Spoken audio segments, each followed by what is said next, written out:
arabizi ko ufite ikibazo, akuraje ku muhanda akubwira ngo araje azana imodoka tugende. Ibaze kuva mu karere ka Huye ugana mu mujyi wa Kigali, umuntu yizeye yuko ari buzane imodoka mukayigendamo, umurambo ugakomeza ukagenda ukarinda ugera iyo ujya, umuntu ataranabageraho.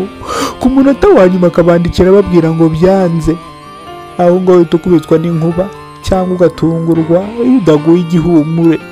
Buriya bavandimwe inshuti yanjye, uzizere mama wawe ukubyara, wizere na papa wawe.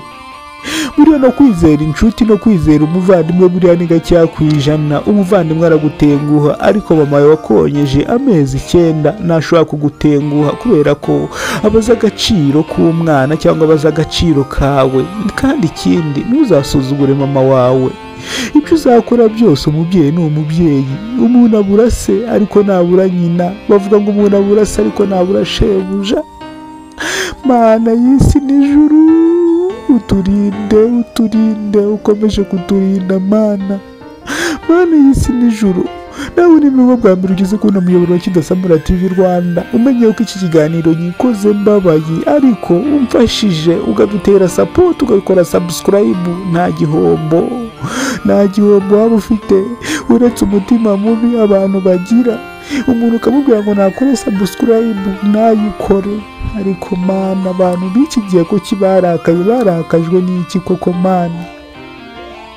mana y'isi n'ijuru.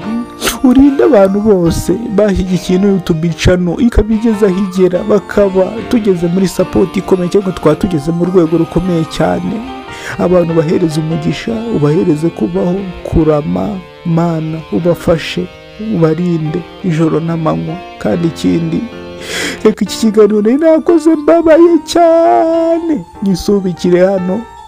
Nimba rwo bwa mbere ugeze kuna muyoboro, kora subscribe. Amazina yanjye nk'ibisanzwe ni Kidasamura, nakandi niyongereyeho urwingo rugoto bakora rugakonkoma, ariko inshuti nimbi pe. Ndabakunda, kora subscribe ufungura inzogera, uzajya ubona ibiganiro bica kuri Kidasamura TV Rwanda. Kumenya inshuti nziza, kumenya inshuti mbi, mana byose uzajya ubisanga kwiyicano ya Kidasamura.